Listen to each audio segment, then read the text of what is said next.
Hello friends, welcome to exam Funda. दोस्तों, आज हम बात करने वाले हैं कोविड-19 के टीकों की।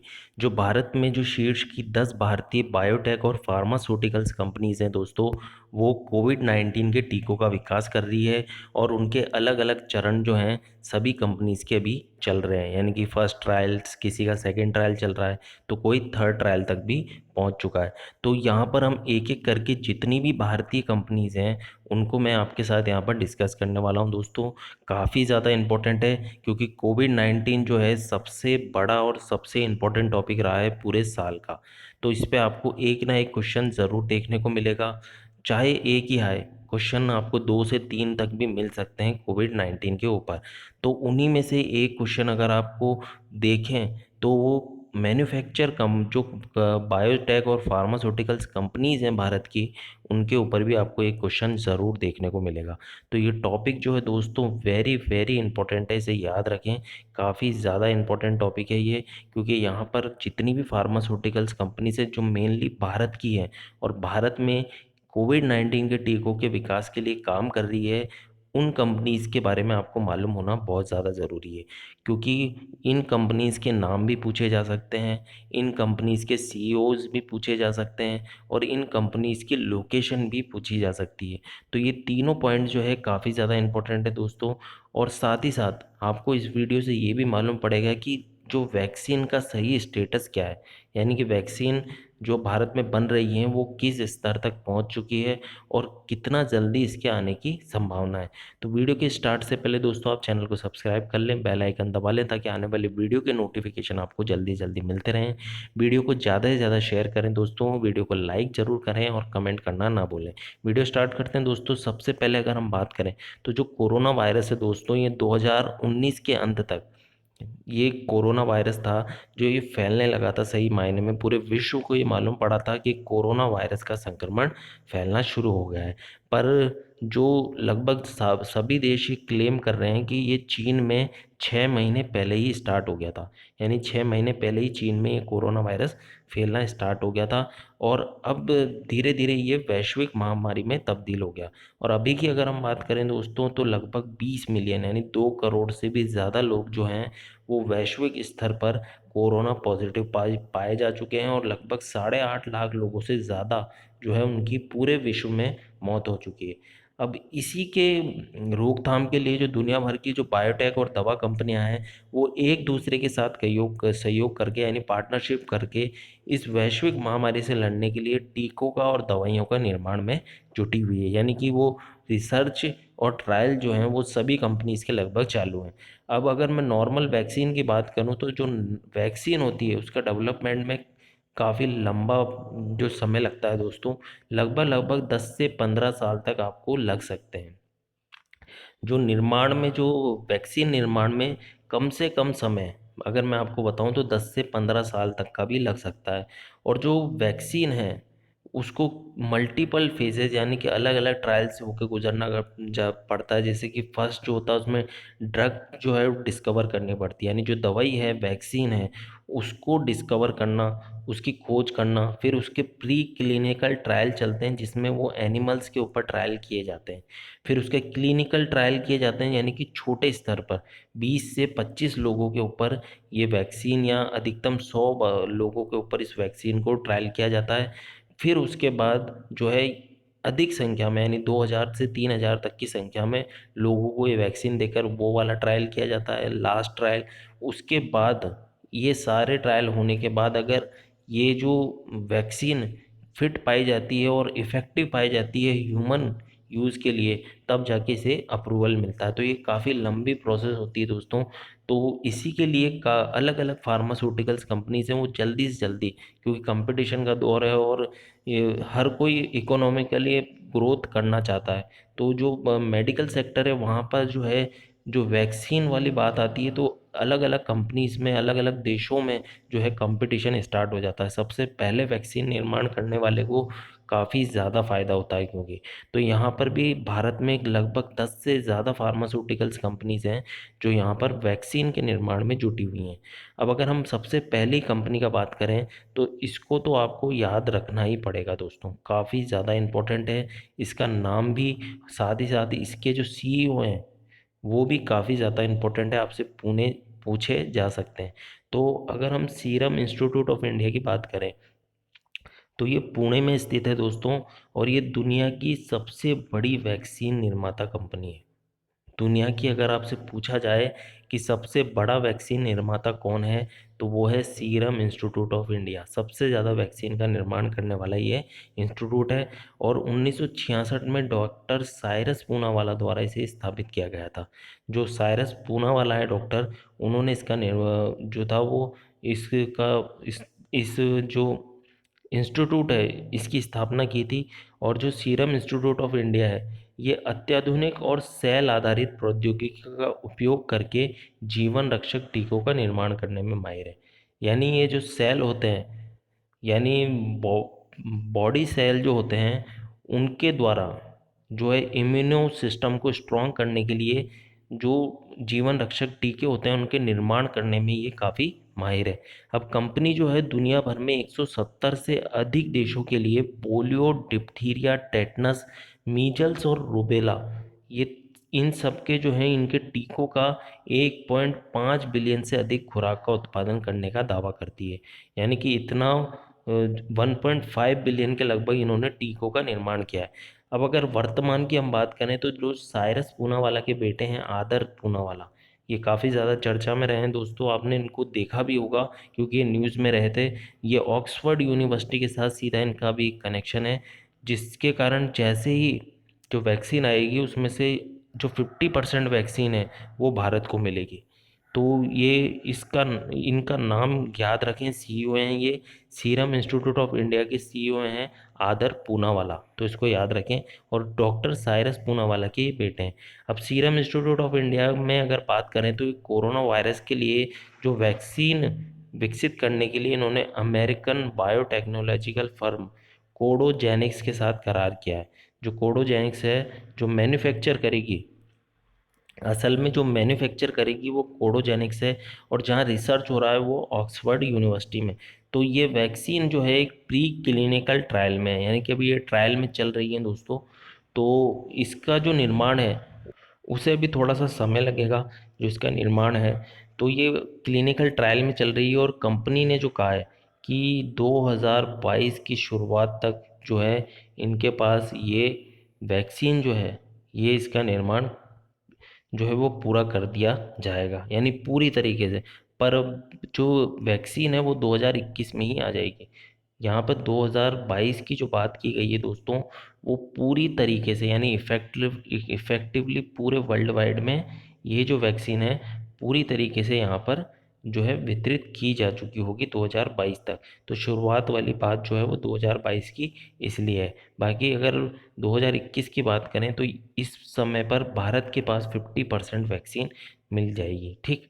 नेक्स्ट अगर हम यहाँ पर बात करें दोस्तों, तो सीरम इंस्टीट्यूट ऑफ इंडिया ने पहले ही ऑक्सफोर्ड वैक्सीन ग्रुप द्वारा विकसित एक वैक्सीन का निर्माण शुरू कर दिया है। जो मैंने कहा कि 2021 के लिए तो वैक्सीन का निर्माण पूरी तरीके से शुरू कर दिया गया है, और ये टीका परीक्षण के चरण में प्रवेश कर चुका है। यानी जो टीके का परीक्षण है उसका जो ट्रायल है वो तीसरा ट्रायल, तो आपको मालूम होगा कि थर्ड स्टेज चल रही है।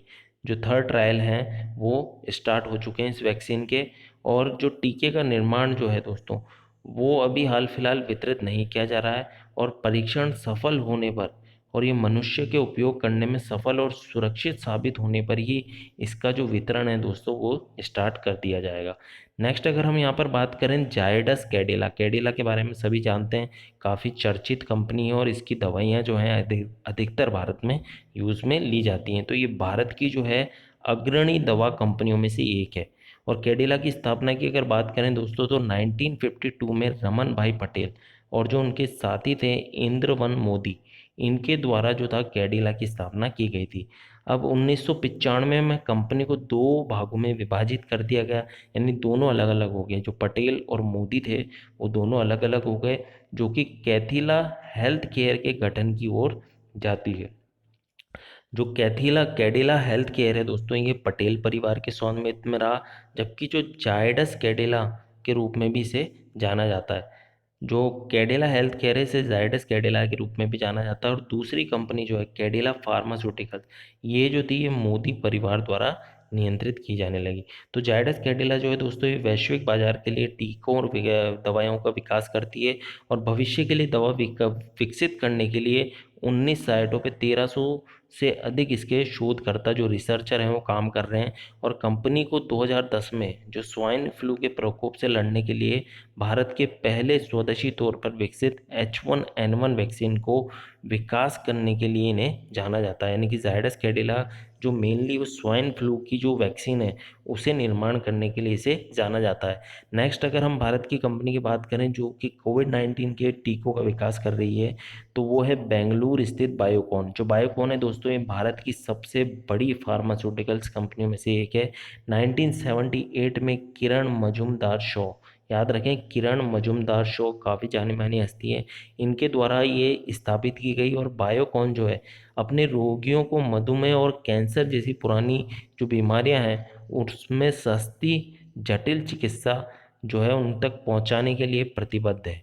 यानी कि सस्ते से सस्ता इलाज जो है ये देने की कोशिश करने वाली कंपनियों में से एक है। और कंपनी ने 120 से अधिक देशों में मरीजों के लिए बायोलॉजिक्स और बायो सिमिलर विकसित किए हैं। यानी बायोलॉजिक्स और बायोसिमिलर जो रहते हैं यानी कि एंटीबॉडीज़ के द्वारा जो है लोगों की जो जीवन रक्षक दवाइयाँ और टीकों का यहाँ पर विकास किया है। अब कंपनी जो है वो कोविड-19 के उपचार के लिए अगली पीढ़ी की बायोटेक दवा पर काम कर रही है।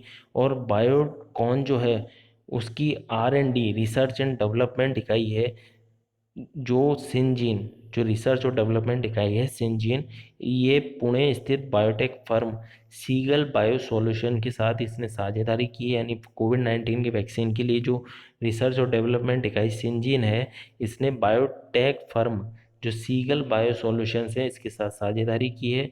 और बिजनेस टुडे के एक साक्षात्कार में यहाँ पर बायोकॉन के जो संस्थापक हैं और अध्यक्ष किरण मजूमदार शॉ, उन्होंने कहा था कि मानव परीक्षण तक पहुँचने में उन्हें लगभग 6 महीने का समय लगेगा।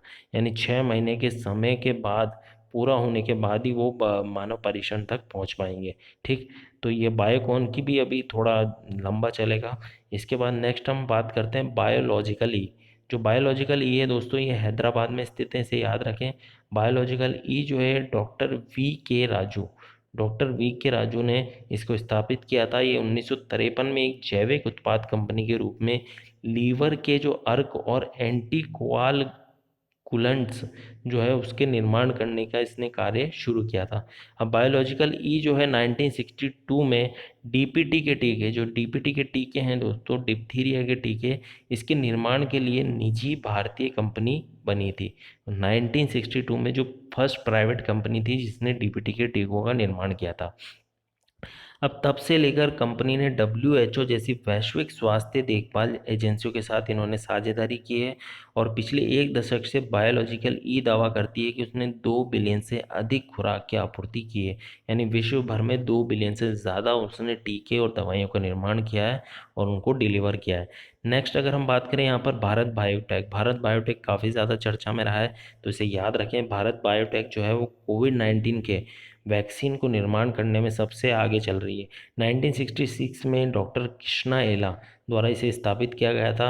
और भारत बायोटेक अपने रोगियों के प्रमुख स्वस्थ जीवन है उसमें मदद के लिए अभिनव टीके और जैव चिकित्सीय बनाने के लिए व्यापक शोध का उपयोग करती है। और ये जैव प्रौद्योगिकी कंपनी दुनिया भर में 65 से अधिक देशों के लिए वैक्सीन की 3 बिलियन से अधिक खुराक देने का दावा करती है। यानी 3 बिलियन से ज़्यादा इसने खुराक पूरे विश्व भर में दी है और 65 से अधिक देशों में दी है। अब भारत बायोटेक की बात करें तो यूनिवर्सिटी में आविष्कार किए गए नए कोरोना वायरस वैक्सीन जो है उसको विकसित करने के लिए फिलाडेल्फिया है उसके थॉमस जेफरसन विश्वविद्यालय के साथ इन्होंने पार्टनरशिप की है। जो भारत बायोटेक है फिलाडेल्फिया में जो थॉमस जेफरसन विश्वविद्यालय यूनिवर्सिटी है उसके साथ इन्होंने पार्टनरशिप की है। और ये टीका मौजूदा निष्क्रिय रेबीज वैक्सीन का उपयोग करके विकसित किया जा रहा है।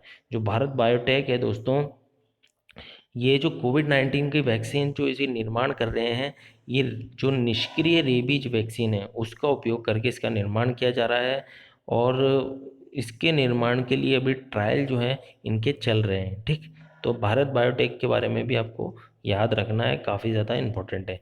नेक्स्ट अगर हम यहाँ पर बात करें इंडियन इम्यूनोलॉजिकल लिमिटेड, जो इंडियन इम्यूनोलॉजिकल लिमिटेड है दोस्तों, ये हैदराबाद स्थित है और ये 1982 में राष्ट्रीय डेयरी विकास बोर्ड जो एनडीडीबी है, इसकी एक इकाई के रूप में इसे स्थापित किया गया था। इसे 1999 में भारतीय इम्यूनोलॉजिकल लिमिटेड के रूप में एक कॉरपोरेट इकाई में बदल दिया गया। अब ये प्योरोसेल रेबीज लॉन्च करने वाली भारत की पहली कंपनी बन गई है। वैक्सीन पीवीआरवी जो है कंपनी पशु और मानव दोनों टीके बनाती है और उन्हें 50 से देशों से में जो है वो निर्यात करती है। यानी वैक्सीन जो है पीवीआरवी, ये कंपनी पशु और मानव दोनों के लिए टीके बनाती है और 50 से देशों में, अधिक देशों में ये निर्यात करती है। और इंडियन इम्यूनोलॉजिकल लिमिटेड जो है दोस्तों, ये कोरोना वायरस के लिए जो वैक्सीन है उस पर शोध और विकास के लिए ऑस्ट्रेलिया ग्रिफिथ विश्वविद्यालय के साथ इन्होंने पार्टनरशिप की है। यानी ऑस्ट्रेलिया के जो यूनिवर्सिटी है उसके साथ इन्होंने पार्टनरशिप की है और इंडियन इम्यूनोलॉजिकल लिमिटेड और विश्वविद्यालय के वैज्ञानिक नवीनतम कोडन डी ऑप्टिमाइजेशन तकनीक के द्वारा, कौन सी तकनीक के द्वारा, सबकी अलग अलग तकनीक है, जितनी भी कंपनीज हैं सब अपने अपने स्तर पर अलग अलग टेक्नोलॉजी का यूज़ करके वैक्सीन के निर्माण में जुटी हुई है।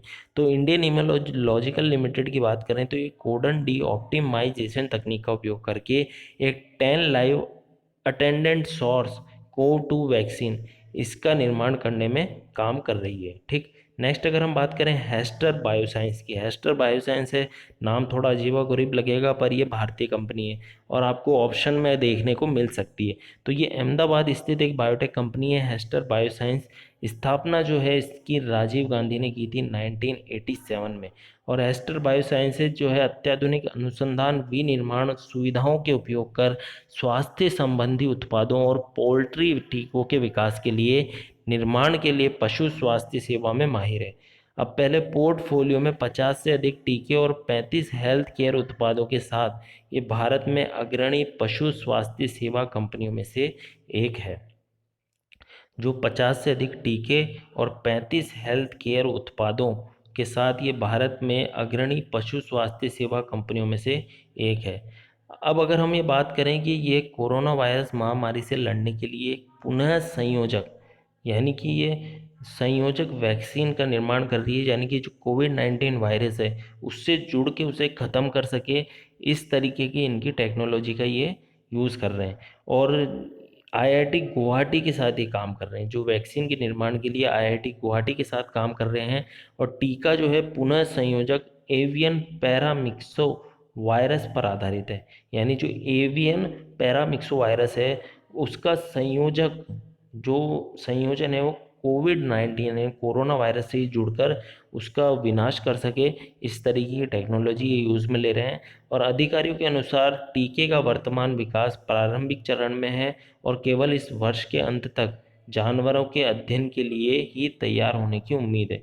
यानी कि ये जो साल है इसके एंड तक भी ये जानवरों के अध्ययन, यानी जो एनिमल ट्रायल है वहाँ तक ये पहुँच पाएंगे हेस्टर बायोसाइंस। इसके बाद नेक्स्ट अगर हम बात करें प्रेमास बायोटेक की, जो प्रेमास बायोटेक है दोस्तों, ये 2005 में अभिजीत दास, डॉक्टर प्रबुद्ध कुंडू और डॉक्टर नुपुर मेहरोत्रा द्वारा इसे स्थापित किया गया था। गुरुग्राम हरियाणा में स्थित प्रेमास बायोटेक जो है अत्याधुनिक तकनीकी प्लेटफॉर्म का उपयोग करती है। यानी कि जो अत्याधुनिक मशीनें हैं वो इनके पास मौजूद हैं और दवा कंपनियों और चिकित्सकों और टीकों को विकसित करने के लिए इसमें मदद मिल सके और जल्दी से जल्दी इसका विकास पूरा हो सके, इसलिए भी जो है ये अत्याधुनिक तकनीकों का यूज़ करती है। अब कंपनी ने एक डीक्रिप्ट प्लेटफॉर्म जो है वो विकसित किया है, जो दवा और टीके के विकास के लिए उच्च गुणवत्ता वाले पुनः संयोजक प्रोटीन के उत्पादन से जुड़े समय लागत जोखिम को कम करने में मदद करता है। तो इसके अंदर जो एंकर्स बायो साइंस है इसके साथ इन्होंने साझेदारी की है प्रेमस बायोटेक ने। जो एंकर्स बायोसाइंस है इनके साथ पार्टनरशिप की है और कोरोना वायरस से लड़ने के लिए ट्रिपल एंटीजन वैक्सीन प्रोटोटाइप को सफलतापूर्वक विकसित भी कर लिया है। यानी प्रीमास बायोटेक को याद रखें दोस्तों, इन्होंने ट्रिपल एंटीजन वैक्सीन जो है उसके प्रोटोटाइप को पूरी तरीके से इन्होंने विकसित कर लिया है। ठीक, जो अभी ट्रायल चल रहे हैं इनके, बाकी इन्होंने वैक्सीन का निर्माण कर दिया है। नेक्स्ट अगर हम बात करें यहाँ पे जेनोवा बायो फार्मास्यूटिकल्स, इसे याद रखें, जेनोवा से आप कंफ्यूज ना हो, ये भारत की है। ठीक, ये भारत की कंपनी है जेनोवा।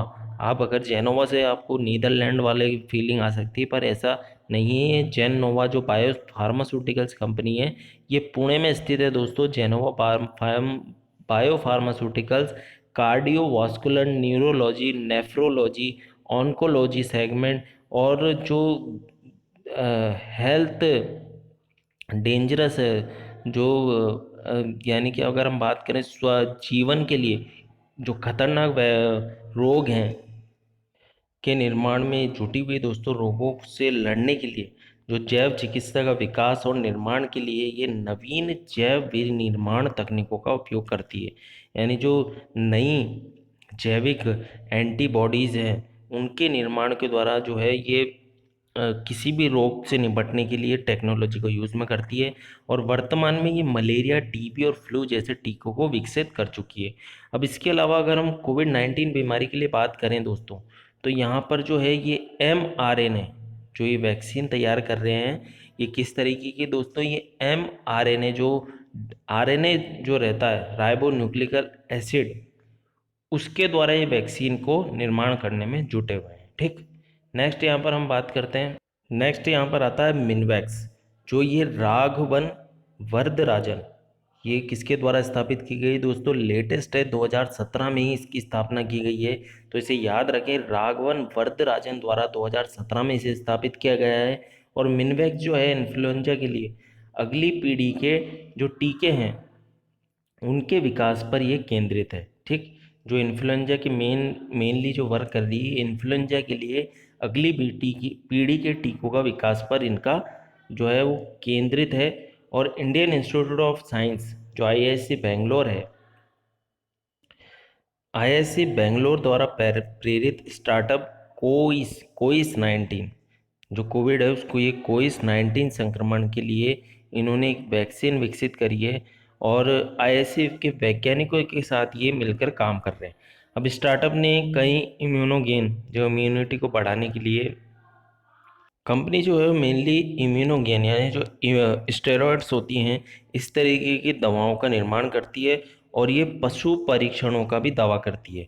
और कंपनी का मानना है कि एक सुरक्षित और प्रभावी वैक्सीन जो मानव उपयोग के लिए तैयार की जा रही है उसमें कम से कम 18 महीने लगते हैं। यानी कि जो ये कंपनी है हाल फिलहाल बिल्कुल प्योर नई कंपनी है जो कई सारी टेक्नोलॉजीज़ लेके बैठी है और कई सारे जो अच्छे अच्छे वैज्ञानिक हैं वो भी इस कंपनी के साथ जुड़े हुए हैं। तो इनका भी ये मानना है कि कम से कम 18 महीने का समय लग सकता है पूरी की पूरी वैक्सीन का निर्माण होने में।